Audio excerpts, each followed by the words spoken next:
Welcome to Burning River Radio. I'm your host, Joe Coblitz, and I'm here as always with Justin Lada. Oh. And I gotta ask you, Justin, does anybody remember losing?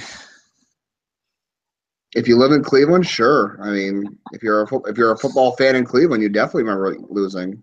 If you're more of a baseball fan, then you might never know what a loss is again. I meant to ask you about that before I have my joke of the day. I didn't start it off with it. We finally found out what happens when you have a truly offensive logo. No? Yeah. Irma was really triggered by the Miami Hurricanes. Wow. We are reaching new lows on this podcast. That was mine. I have another joke for later that's somebody else's. Stop stealing jokes. Well, no, that one was mine. The other one will be stolen, but I don't know who came up with it. It's a really, really old joke. So I had meant to ask you, do you watch the Browns? Do you give a shit? It's kind of background noise for me. On some weeks, if I'm not too busy, like I didn't watch it yesterday because I went to the Indians game last night, and I had to get all my shit done for the week during the day so I can come home and go to the bed after the game. So I didn't really watch yesterday. I don't like. Do you give a shit? I try to root. Yeah, I try to root for the Cardinals here in Arizona. I never rooted for the Browns in my life. When I started watching football, they didn't exist, so I rooted for the Dolphins, and then I kind of switched to the Steelers. That's even dumber than not being a Browns fan at all. No, but when the Steelers won the Super Bowl the first time, I realized like this isn't my team. When they won it, I never celebrated. I was never like, oh yes, my team finally won it. And my wife is in the same boat because when she started watching football, the Browns didn't exist either. So she rooted for the Packers, and the Packers won the Super Bowl, and she never went crazy or went anything. So when I moved to Arizona, I was like, yeah, I'll root for the Cardinals. And yesterday, I watched a quarter of football, and I was like, I'm done. Yeah, this is not a football podcast, so we should probably move on. Well, no, I'm just saying, like, I don't give a shit. So if you like football, that's good for you. And I haven't really. Last year, I think I pissed off some Browns fans. Essentially by saying, if you're watching the Browns right now, like at any point in time during September, October, even early November, I was like, what are you doing? The Indians are playing and they're in the playoffs. Like that's who you should be watching if you're in Cleveland. But now at this point, if you like football better, just whatever. I don't really give a shit. I would assume you don't listen to this. Probably not. I mean, I don't know, school's back in session, and it was a Sunday night, I guess. So whatever, but I was kind of pissed off last night how bad the Indians' attendance was. Yeah, I really don't want to talk. I saw it tonight too, and it's not good. But I don't really want to go into that at this point. And they're gonna win their 20th game in a row tomorrow, and it's probably gonna be the same. It's gonna be like, what was tonight's attendance? It was 18,000. That's pretty embarrassing. Yeah, it's weird. I mean, it's so weird now because now there's no chance I could go to a game no matter what. You know, if I go to a game, I got to plan a year in advance. Yeah. And buy some plane tickets. Maybe move back to Ohio, and that wouldn't be an issue. Just saying. Yeah, it's never going to happen. When I lived in Akron, hey, it's not 150 degrees here. That's all right. It's only going to be 100 for another week or so. But when I lived in Akron, we kind of did that. Like I remember one series we bought two. It was against the Twins, and we bought two games in a row. The first two games of the series, and they won both those games. And so we're like, you know what? Let's buy the third game then, because since they won the first two, and then after they won the third game as well. We're like, okay, well, we might as well go again. And it was easier to just keep going. And if we went specifically one game because it was Kluber against Felix Hernandez a couple years ago. It's easy to pick out games like that. So if you're in the area and you see, oh, they're going to going to win more games in a row, or potentially could win more games in a row than any team has since 1936. Yeah. I would think that would get you down to the ballpark. I really don't want to talk attendance. What are we doing? I don't either, but I'm still making the point that it's bullshit. 19 wins in a row, and I see two major points of discussion that have nothing to do with the winning streak at all. Okay. Okay, three, and one of them does. Tomorrow's gambling line for the Indians game? No, I not in Vegas. Oh, well, in case you're wondering, it's I think I just wrote it's 550. So if you want to if you bet on the Indians tomorrow, you got to put down 550 to win 100. Yeah, I'm not going to do that. But you're closer to Vegas, than I am. Yeah, So it's not going to happen. The first thing that I want to talk about is Danny Salazar, and we may have talked about him somewhat recently, but it's kind of like all these things where you talk about maybe this will happen if this happens, whatever. Well, now at least he's on the team. He's not on the disabled list anymore. He's actually pitching. He made a start. He didn't pitch well. He made a relief appearance. He pitched fairly well. I'm not going to go crazy over tonight. I think fairly well Tigers. is kind of an understatement. Well, but the Tigers are terrible. They're awful. Yeah, but so you really he gave a hit and he struck out one. That was it. I'm not going to go crazy over his bad start, and I'm not going to go crazy over his good appearance of 2 innings. I'm not. I told you, Rob Stark got killed at the Red Wedding, and nothing has surprised me since. I don't get overly excited for these little things. You have professed the preference that you would like him to be in the bullpen. I've been saying that since you were Mike 2 years ago on this podcast. Yeah. I've actually been doing this podcast. There's no one else on this podcast. It's just me, and I'm doing voices. And I'm pretending to be other people. You're really good at it. I know, and for some reason I keep fighting with my voices, and that's the problem here. I personally like Salazar in the rotation. I think what you're really talking about is Josh Tomlin more than anybody else, I think. And I'm not talking about the playoffs necessarily at this point, because you could bump Tomlin and not have him as the 4th starter. You could have Clevenger as the 4th starter. You don't really need 5 starters. But in the regular season, at least, and they've already said they're going to keep him in the bullpen for the rest of the regular season, Salazar. Mm-hmm. But when you're talking about Tomlin versus Salazar, the fact that Danny Salazar can strike out anybody in baseball. He's not necessarily going to do it anytime, but he can do it. Whereas Josh Tomlin can give up a home run against anybody in baseball. He can be the weakest hitter there is. And Tomlin can figure out how to get your end game here. My point is, you're not really telling anybody anything they don't already know, so we should. Yeah, so my point is, if you're going to have one or the other, Tomlin, Salazar, especially against really good teams in the postseason, I much prefer to have Salazar. Now, you could say that they're both going to be on the postseason roster no matter what. I don't think that's the case either.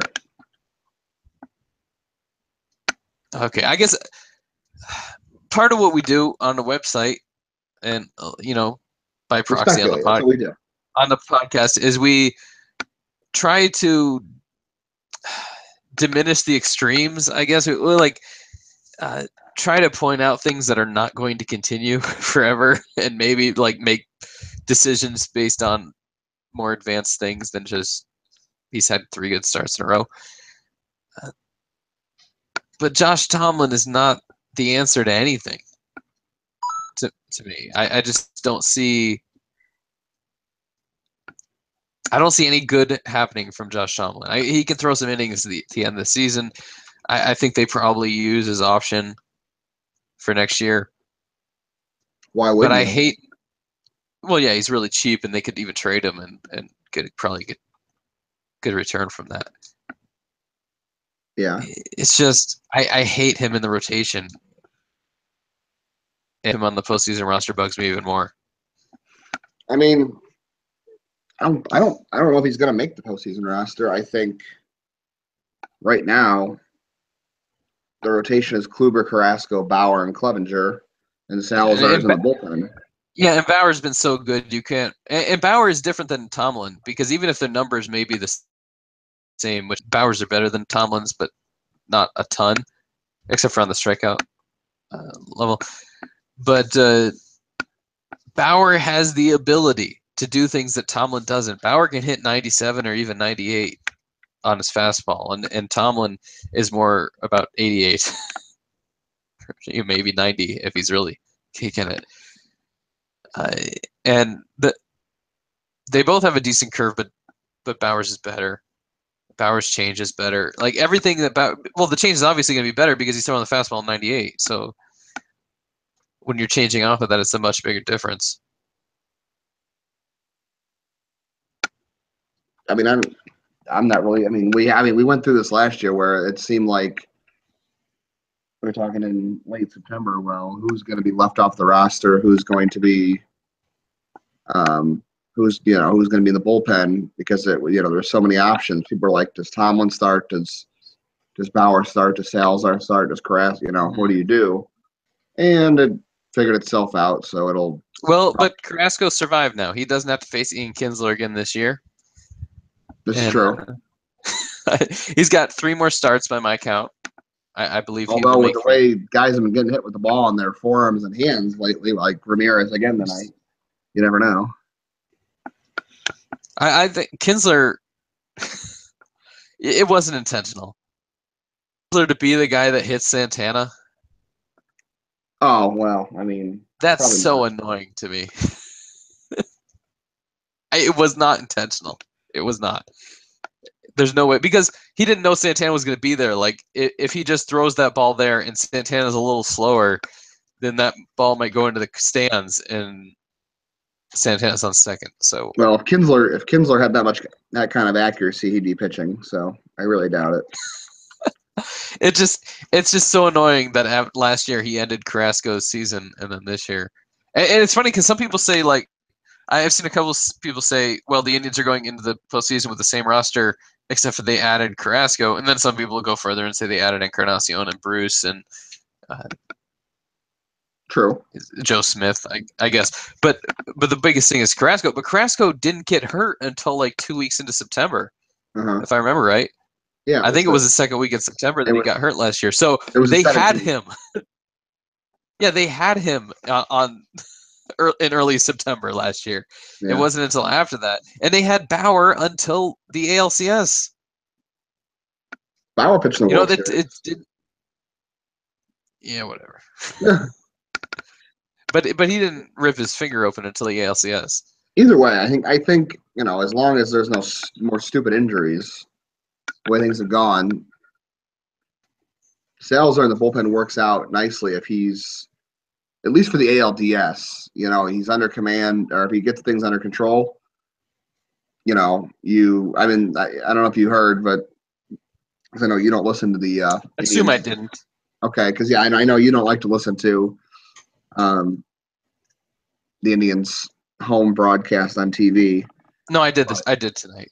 Oh, well, then you heard that supposedly the Indians won't be able to throw Andrew Miller for 2 innings at a time in the playoffs. So that's why having Salazar in the bullpen is even more interesting, because if they really, truly, I don't expect them to follow. It depends on how he looks when he comes back.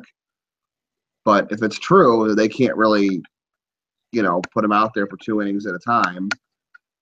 Having Salazar, if he can make things work, kind of guards against that. And, you only need 6 innings from a starter and 1 inning from Salazar and 1 inning from Miller and Shaw or Allen or Smith or, whoever. Well, and having Salazar in the bullpen also takes Zach McAllister out of the equation in the playoffs, which I'm happy about. And I do trust this year's bullpen more than last year's. I like Nick Goody a lot. I like Tyler Olson so far, even though There's some stuff to question about both of them, but they've both been solid pitchers, and it really what hopefully that allows you to do. And really, the biggest thing is in the bullpen is the starting rotation, because last year you knew if every series went the distance that Kluber was going to have to pitch multiple times in every series. Now, luckily, they swept the first series, and then they got through the second one fairly quickly, so he only had to pitch 3 times in the World Series. But this year, he's not pitching 3 times in a series. That's not going to happen. They don't need that unless people get hurt. Well, So you go to Game 7, he can have them. I mean, he can go 1-4 no, but and maybe what I'm 2 what I'm innings saying is, 7. but last year in the World Series, they went short with him every time. It was like Kluber would come in, they pitched 5-6 innings. If he only has to pitch twice in a series, in a 7-game series, then he could go 8 or 9 innings. And that really saves your bullpen for the next day. And then Carrasco can go 7 or 8 innings. Like you can expect these guys to stay in a game a lot longer than Tomlin and 2016 Bauer. Well, even so, I mean, and Merritt, Merritt went 4 innings, I think, against yeah, 4 and a Toronto. third, 4 and Yeah, a third, so yeah. but you can expect every single one of the Indian starters to last longer than that. So I really don't think they'll need their bullpen as much as they needed it last year. No, and that's the good thing is now if you have, I mean, it's like you said, it's a lot better this year because you saw last night that Tito trusted Nick Goody in the 8th inning of a 1-run game, and he did his job. Joe Smith's been reliable as ever. Like you said, Olson's been good. Shaw is having his best month of the last couple of seasons, I think, right now. Throwing 98 with his cutter, and he's walking guys at an all-time low, and he's no longer, or he's starting to miss bats again. I think there's a stretch in June where he got like 2 swings and misses. So Shaw's looking better. I think Allen's looked better recently, and if you add Miller back to the bullpen, which he hasn't pitched an inning during the winning streak, and then if you only need Danny Salazar for 1 inning, I think he can manage that in a postseason, hopefully. Yeah, I think the secret to all those guys, to Sean, Allen, and all those guys, is to make sure they don't pitch every single day in September. I mean, you've already got this division locked up. There's no chance you don't win the Central Division. There's little. I mean, they're probably going to finish ahead of Boston. And they're 2.5 games up on Houston now. They may finish ahead of Houston. Save those guys. I would say once every 3 days. Exactly. I think whether you need them or not, pitch them exactly once every 3 days, all of them, and rest them up, but keep them on a regular schedule until you get to the postseason.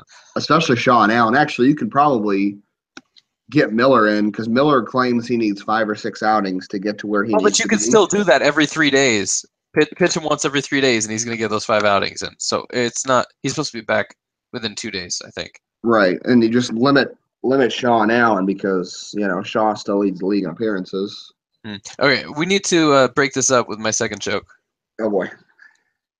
Okay, so you may not have heard this one before. I don't know. This may be the end of the podcast right here. I hope so. It's way worse than the first one. All right, so this guy is talking to a hooker in New York City, and he goes, "How much for a handy?" And she goes, $1,000. He's like, "Are you fucking kidding me? I'm not gonna pay you $1,000 for a handy." And she goes, "You see this car? It's a Lamborghini." And he goes, "Yeah." And she goes, I pay for that car with the money I got from handies." He goes, "Okay, well that's crazy. So how much for a blowjob?" Oh boy, we've entered a very awkward part of this podcast. Okay, and she goes, "That's $10,000." He goes, "You are insane." And she goes, "Look at this building behind you. You see that?" And he goes, "Yeah." He goes, "I bought that building with the money I got from blowjobs." And he goes, "Okay, well, I don't even want to ask, but how much is it to fuck you in your pussy?" And she goes, "You see this island you're standing on?" And he goes, "Manhattan?" And she's like, "Yeah." They're like, "There's no way." And she says, "Yeah, that's how much money I'd have if I had a pussy." Okay, wow. And the point of the joke is someone asked me the other day, what if Giovanny Urshela could hit? Wow, that was And a really long, strange trip around the sun. that's my response. I don't have one. Yeah, Giovanny Urshela can't hit. Just deal with it. It is what I mean. He's had a couple hits in the winning streak, but everybody has. He cannot hit. John McDonald cannot hit. He never hit. It didn't happen. His whole career. He played a long career, and he never hit safely once in like a decade. And I'm on Baseball Reference right now, and it says that 0 hits in 1,000 at bats. Yeah. It's crazy. Well, that was quite the point about. I mean, you could have probably just been a little more direct about that, I suppose. Is that not a great joke? It's not great. You're an asshole. I heard that joke when I was a kid. Wow, you've been watching Giovanny Urshela play baseball for a long time, then. Stuck with me all these years. Wow. So you know Giovanni so you're saying Giovanny Urshela couldn't hit when he was a teenager? You're mixing the illusions. Yes, he's doing it on purpose. Justin, you ever had fun in your life? I try. Really? Yeah. Some nights. I feel like is sarcasm and trolling fun for you? I mean, is that the? Have you ever seen my Twitter feed? Yeah, and I read it, and it's a bunch of sarcasm and trolling. Yeah, exactly. So that's what that is right now. I don't. There's life beyond that.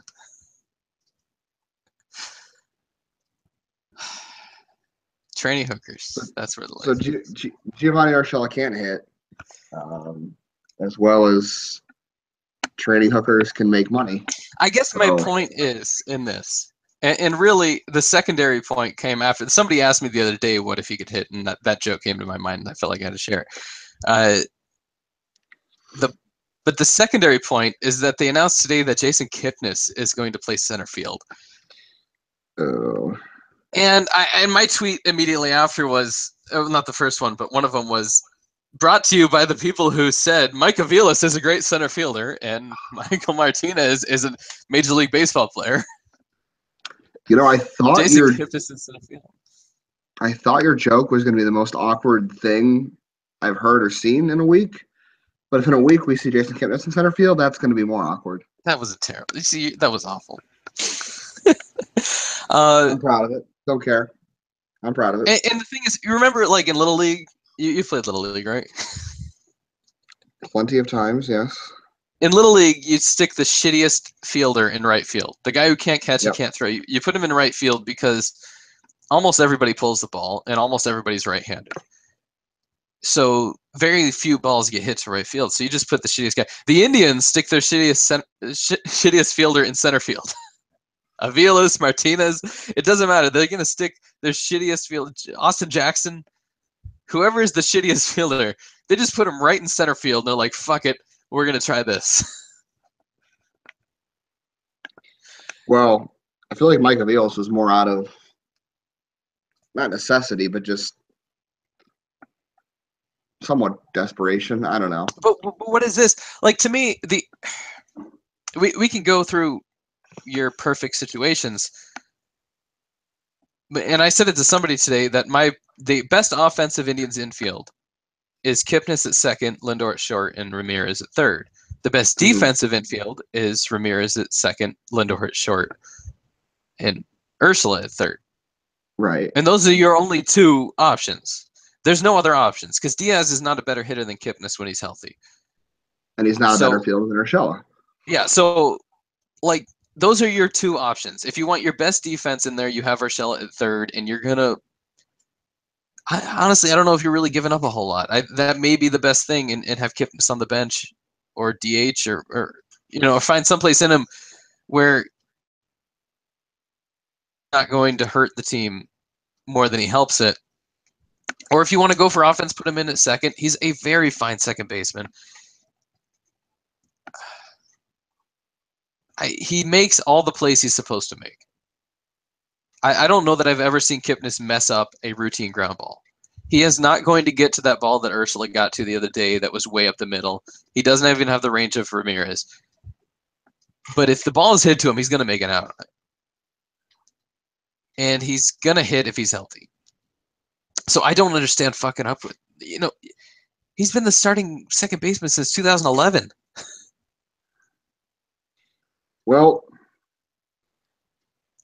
I would say that at least I'm not really on board with this because number one, there's a lot of stupid people out there that are like, oh, he played outfield in college. Oh, I hate that so much.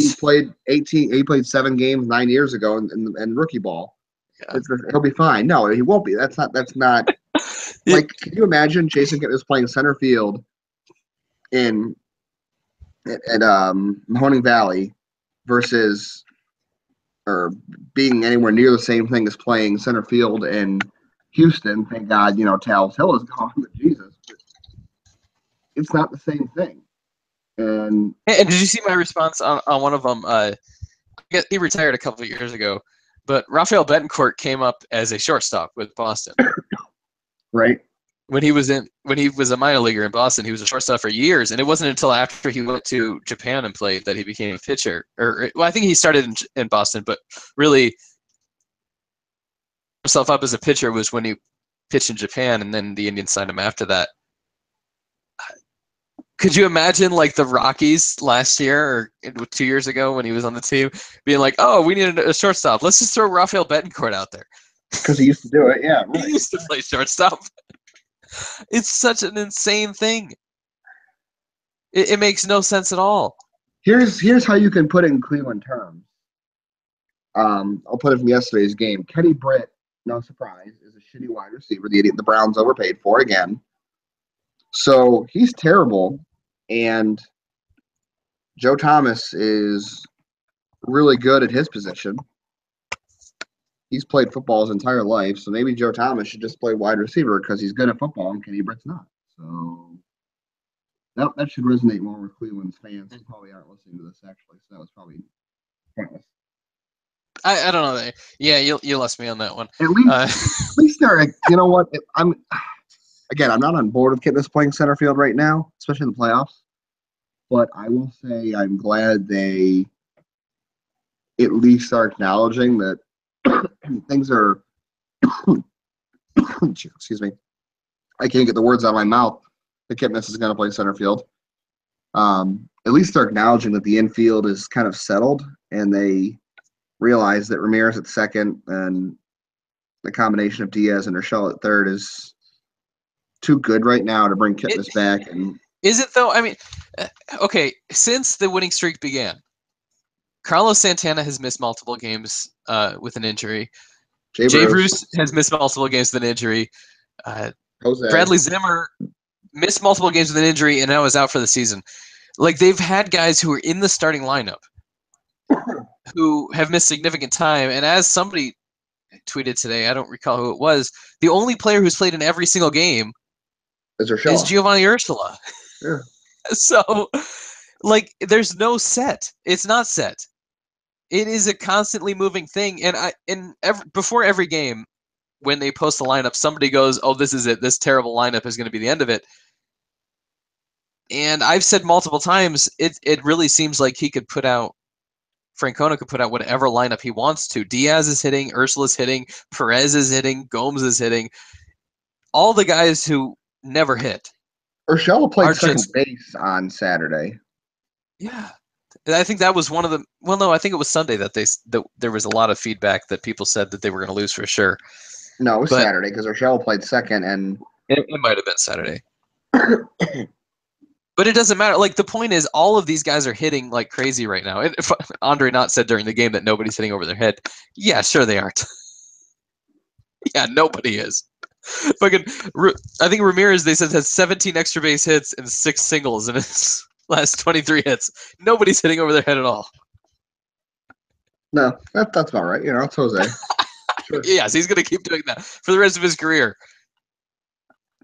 Barry Bonds didn't hit 17 extra base hits out of every 23 hits. Yes, Either way, they are. I think it's good they acknowledge that. Actually, and you know what? I'm not even worried about where Kipnis plays defensively as much as I am about his bat because there's 20 games left or something like that. I mean, how many games you got to? I mean, number one, he's not ready to play all 9 innings of a game, Tito said, and he's not ready to play multiple games in a row, obviously. So, like, you've got to Well, but I work him think, in 4 or 5 yeah, innings at a time. yeah, I think How? that's fine. Well, yeah, but okay, you're right. That probably is ideal. But You like, have is plenty there? of time. He's been hurt so much this year. He's missed so much time. I mean, is 20 games and whatever at bats he's going to get, even because he's not going to play all 20 games, is that enough time for him to Yeah, even that's get almost back? spring training. Spring training is 30 games, and it's most guys play every other day at most, and they play 3 to 4 innings at the beginning of it. I think through 20 games they can ramp him up definitely to full strength by the end of the season, assuming he comes back within the next week. Which is that's the thing about Salazar, and why I said it's such a big deal that we're not speculating anymore. He is actually on the team because Miller, Brantley, and Kipnis are not. They are still on the disabled list. And Miller threw today, which is Monday. Miller threw and gave up a double to Kipnis. So take what you want out of that. So At least those they're guys on. are They're on actually close. the two. Yeah, the two of them are on the road back. I do think the Brantley situation is really interesting because they haven't given up on him yet. Honestly, I think I would have if I were them. I would just say he's done for the year.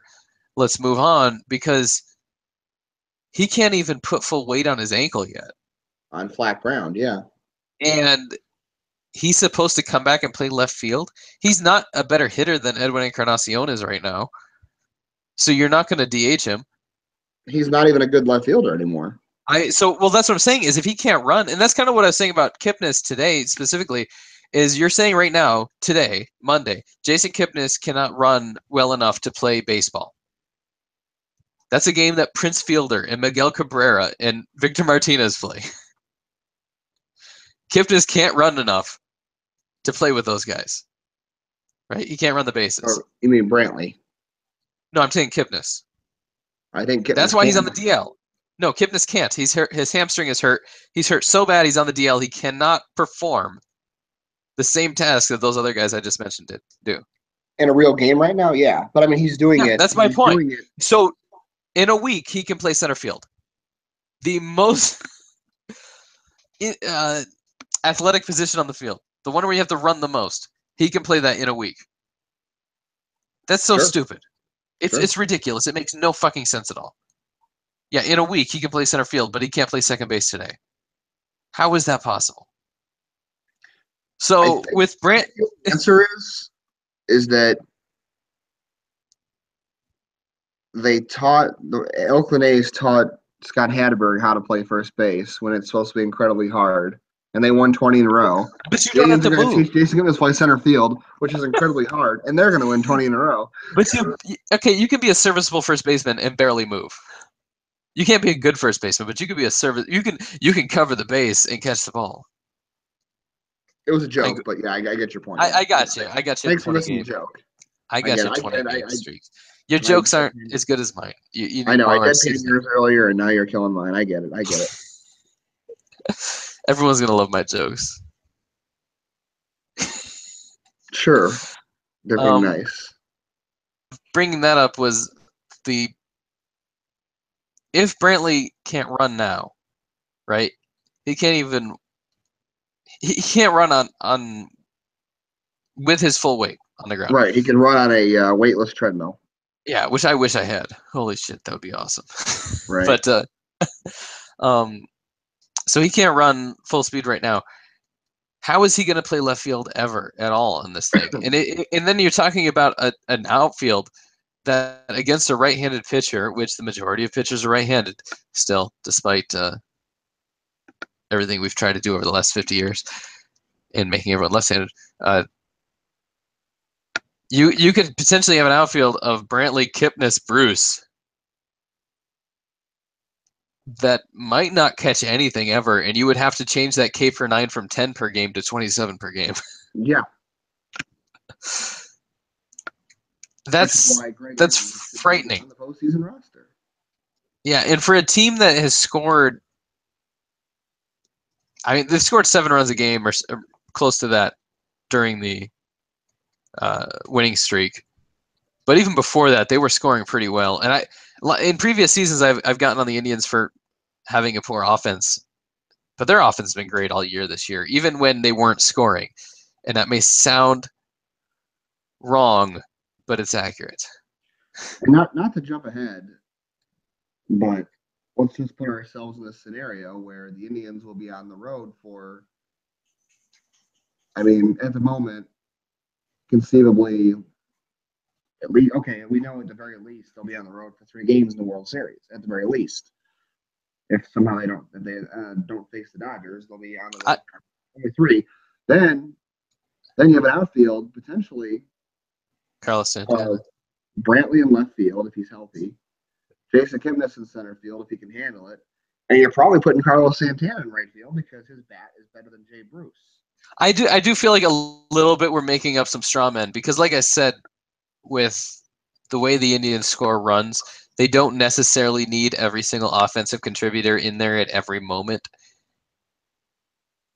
And I could easily see them, if Francona is comfortable playing Greg Allen as a starting center fielder every day, potentially, just to have that defense in there, or playing, if he's not comfortable with Greg Allen, playing Austin Jackson every day, which is nowhere near as bad as Jason Kipnis will be, I'm sure, or as Chisenhall has been in his brief forays into center field.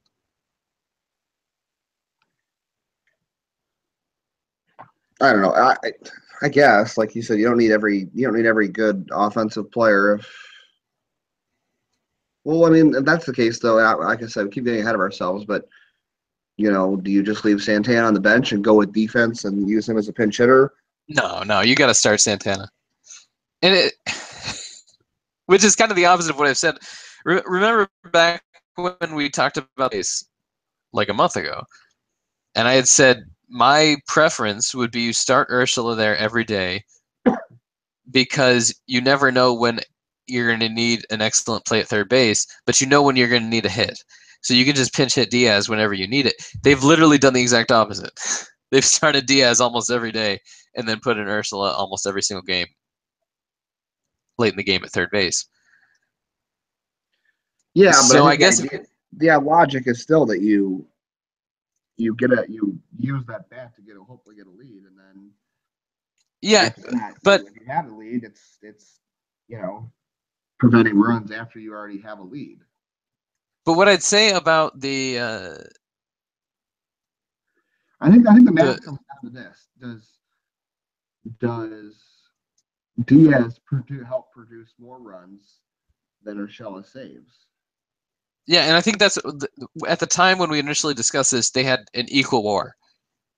Like they were exactly equal in baseball, but I said, well, at the time, which was before the winning streak, the Indians were having a harder time scoring runs than they were preventing them. So I said, well, yeah, you go with Diaz over Urshela slightly. At this point, Carlos Santana doesn't kill you that bad in right field. And not at all. No, I think right now he's such a better hitter. Yeah, he's such a better hitter than Chisenhall or even Jackson or any of those other guys that even better than Bruce. Yeah. That I would say if you're talking about a possible World Series, and that is a little bit in front to talk about the World Series.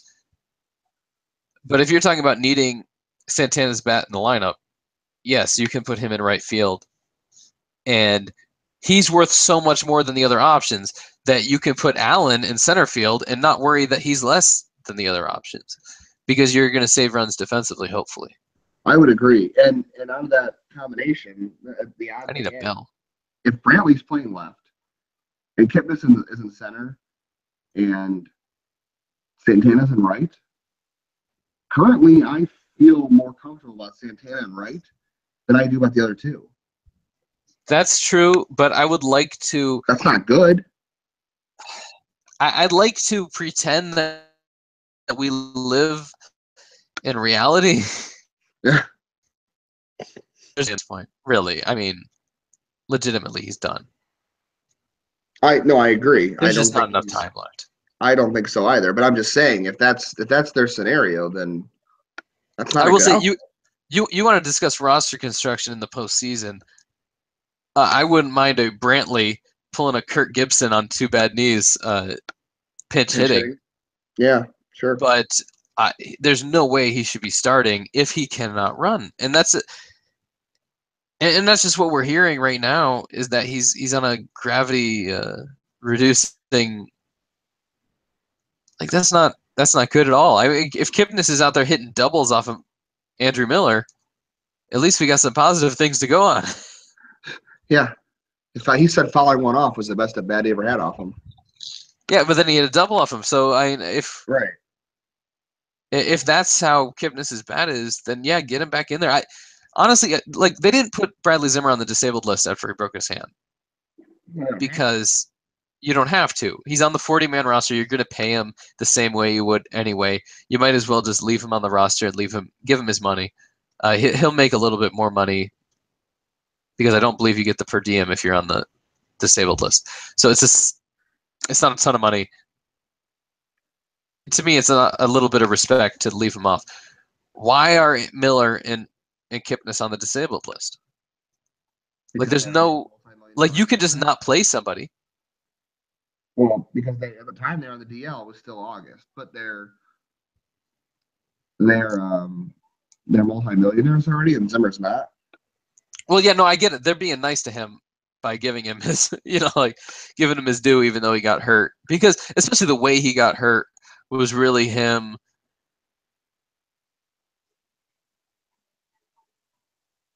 The best thing at the best thing. They're giving him credit, and that's nice of them to not put him on the DL. But the fact, like they've had Sean Morimoto on the team since first, and he hasn't pitched in a game. So he's just getting paid. Yeah.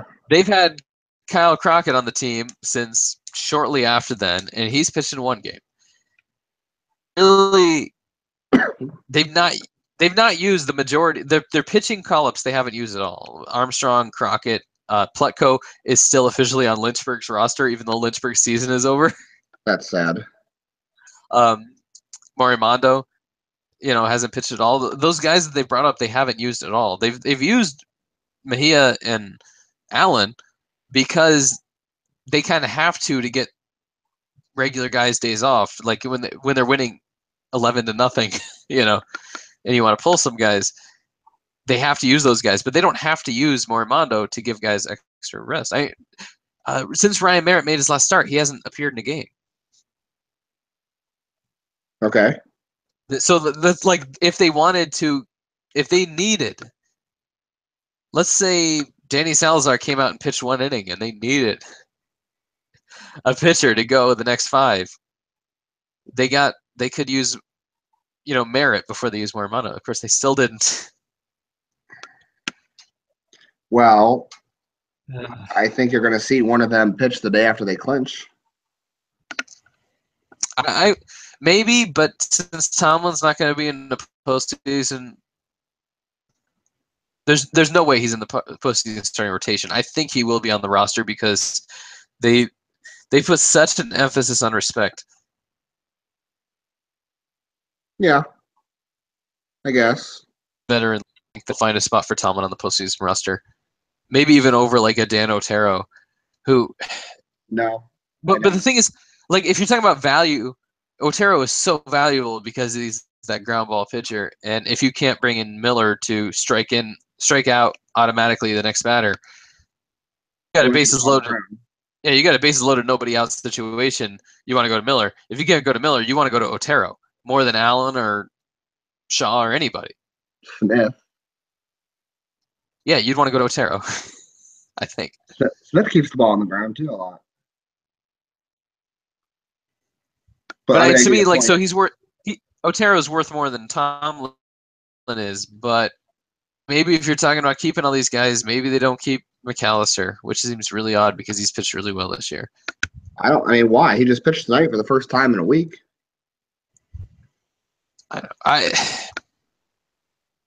He hasn't pitched in a game that matters. That's mattered. I'm gonna go back and look at the games he's entered in. But Goody hasn't either, and Goody's been great all year too. But he pitched a 1-run game last night. Very rarely. I'm not saying you got to be literal, Justin. McAllister pitched a 1-run game was that Yankees series in July or August. Sorry. Yes, but they don't. Obviously, Francona trusts like 3 people. Maybe that's growing a little bit. He trusts Olsen and Smith a little bit now. Yeah. Who he didn't have before, but in general, here are the listen to the scores of the games McAllister's pitched recently. I'll go back to. This will be entertaining. Yeah. Okay. Okay. He gave up the game. He gave up the go-ahead home run on August 5th, and the Indians lost the Yankees 2-1. He pitched versus Colorado, in a 1-run game, which he gave up. He gave up the game-winning homer in that game too. That was the 12th inning. After that appearance, here's the scores: 8-1, 9-3, 7-4, 9-1, 12-0, 9-4, 11-1, 9-4. So the closest game he's pitched in since allowing go-ahead home runs in back-to-back games at the beginning of August. The closest game he's pitched in is a 3-run game. Clearly not. Tito doesn't trust him. Well, but I'll say this: like, Francona is easily the greatest Indians manager in my lifetime. Probably the greatest since Lou Boudreau.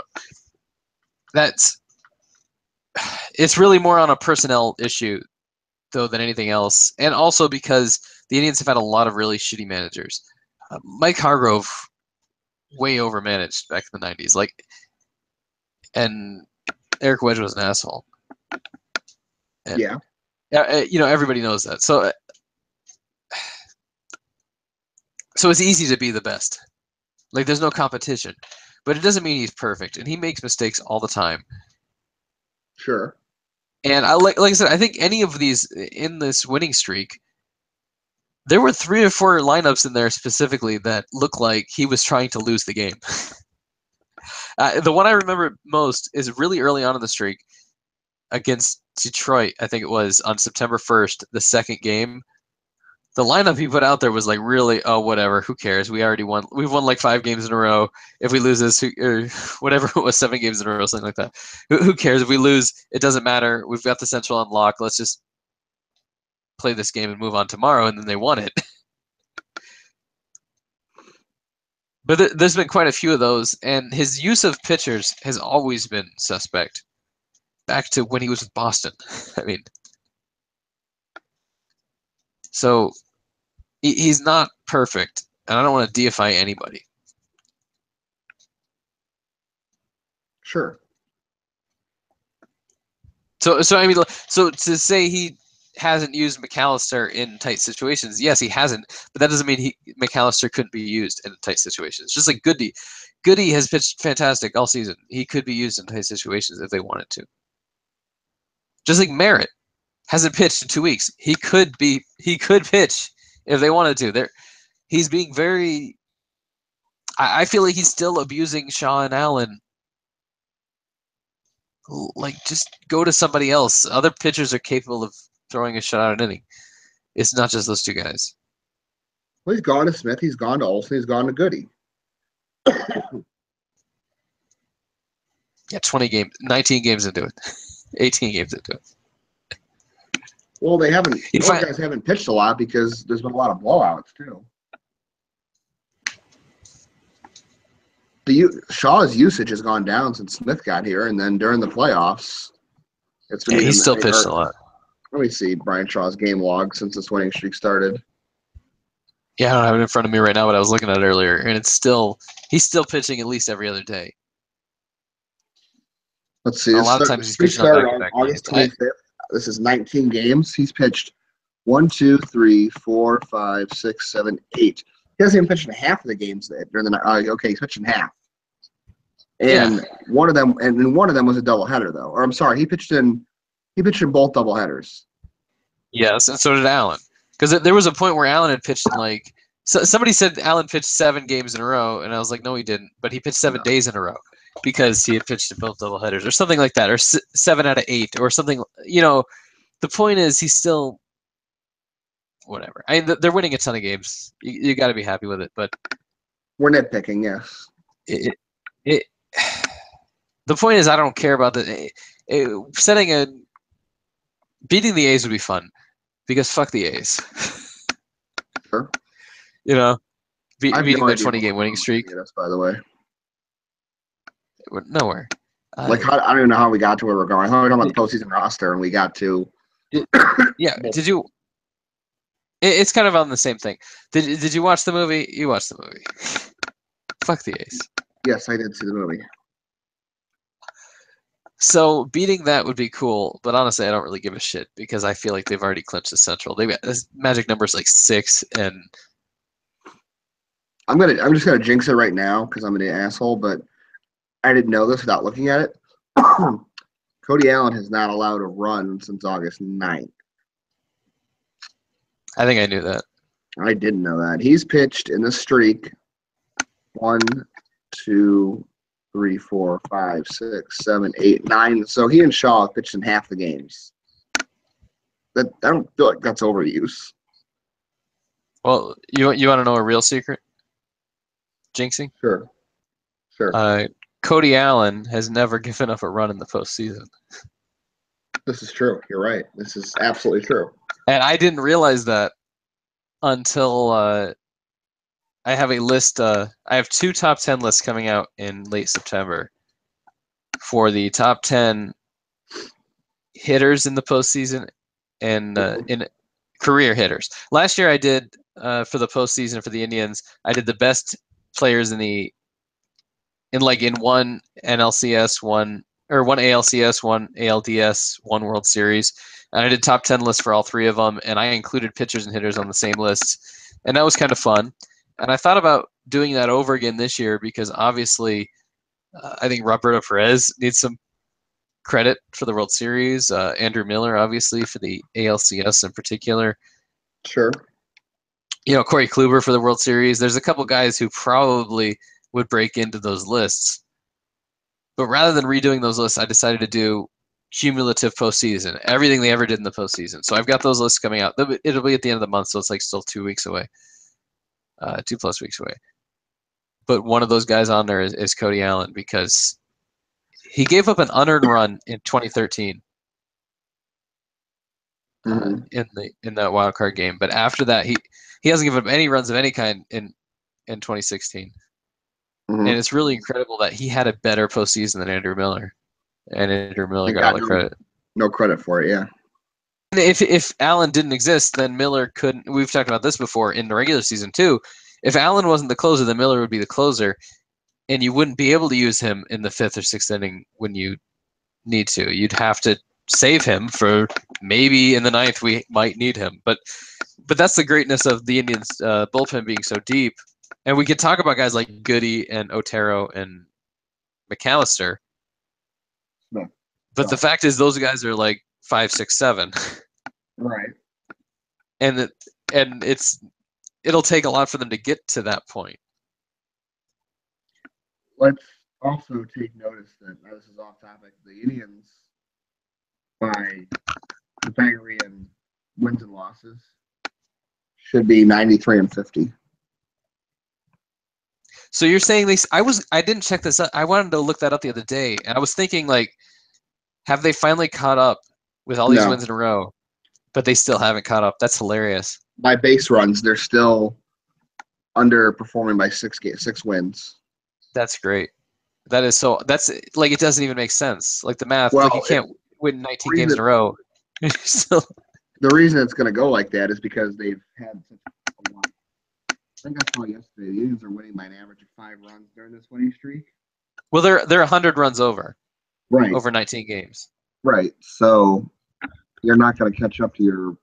If they would have won a bunch of one-run games in this streak, they would have probably gone up to their, um, Yeah. category wins and losses and base runs. But because they're blowing teams out, it still spreads it out further. It keeps saying, well, because you're scoring so many runs and allowing so few, you're still outperforming it. If they would have won like 12 one-run games, they probably would have caught up. Yeah, and again, I should look up this shit, and I probably will once it ends. But I wonder You're on gonna look these it up other in winning November. streaks. What? Oh You're gonna yeah, look it up. at the You're end. gonna look it up in At the, November. I'll look it up in the other regular season because Okay, I feel like regular season, postseason is different anyway. true. Or actually, maybe I'll have to look up next April. But if the Cubs and was it the New York Giants and the New York Baseball Giants and the A's, I feel like they didn't dominate like this. I know the A's had a couple extra inning wins towards the end of their streak, Mm-hmm. right? Am I remembering that wrong? I haven't seen the movie in a couple of They had, years. they had 3 extra inning wins, I think, or Yeah. 3 walk-off wins to end it. But I think they had like a run differential of like 78. I mean, that's still pretty good. But the Indians have only had two one run wins, and is that right? I just looked it up. I think it was 2 1-run wins. Can't I think it was talk. 4. I think it was 4, In the streak? 3 or 4. Maybe it was 3-1 by 1 run and 2 by 2 runs. Well, the 2 But doubleheaders against New York and Detroit both had a 1-run win, and then that I think yesterday or 2 days ago. Wasn't Saturday a 1-run? It No, it might was have been 2. Saturday. Okay, so But they've had Sunday. a couple, maybe, but it's like 5 total within 2 Right. runs out of 19 straight wins. And Mm-hmm. honestly, people probably going to listen to this tomorrow anyway. Kluber's going. If Kluber loses, it would be such a bigger shock than winning 19 straight. It would be, especially against Detroit. Yeah. So Here's I another just fun little fact too. Yeah, since Bradley Zimmer's done for the year, he'll avoid striking out 100 times. He was at 99. Looks like Gomes will probably strike out 100 times. He's at 91. Santana might strike out 100. He's at 85. Lindor's at 83. I don't think either I gets don't. to 100. Honestly, whenever Gomes will get to 100, but if nobody else gets to 100 besides he and Encarnacion, they'll have 2 guys on the whole team that struck out 100 times. That's it.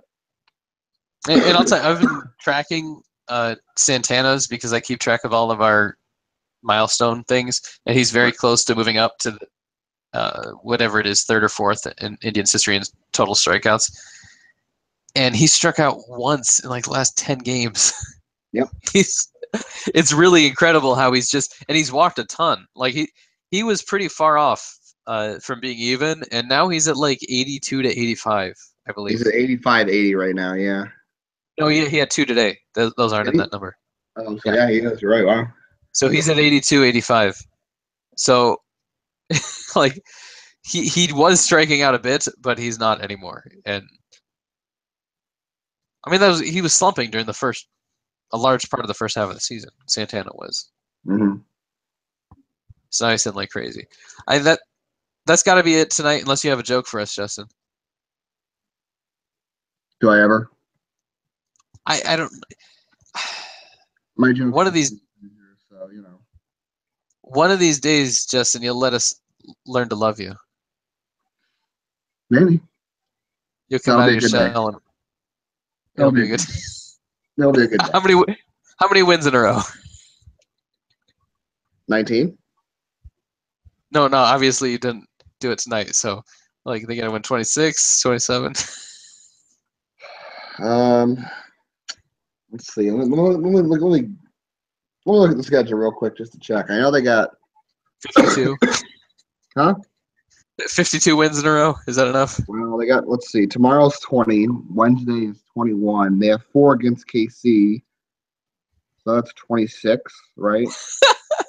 In Los Angeles. I'll on the go road. 26. I'll say they'll lose their first game on the road trip and out in West Coast. So I'll say 26. Okay, so when they win 26 in a row, you're going to come back on this podcast with a joke. Okay. Good deal. I could find one by then. You know, I try to make this entertaining for people. And I try to balance it out, And you try to count. It's good to have some ebb and flow, okay? You go 1, 2, 3, 4, 5, and then I make a joke. It's good to have some ebb and flow there. And which one am I? I like to think that I'm the flow and you're the ebb. Okay. Then again, you did have the tranny hooker joke, so maybe That's I'm the a flow and the ebb, and you're fantastic just joke. That's a goddamn great joke. If I didn't tell it right, fine. But Hey, the Indians have 3 15-game winners, in case you're wondering. Because we know wins matter.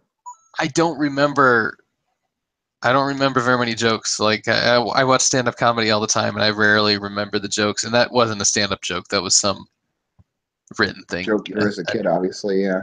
I read it as a kid, but Explains for so one much. to stick with me, I got one about the Pope and a Yankees fan. Eventually, maybe next time. Maybe next week. Gotta leave you with a cliffhanger. Next time we do a podcast, the Indians have a 26-game winning streak or 25. No, we'll do it after the game. So 26-game winning streak, and I'll tell you a joke about the Pope. A lot to look forward to. All right. So make sure you come back next time. BringRiverBaseball.com, at BringRiverBB, at JL_baseball. Hit it.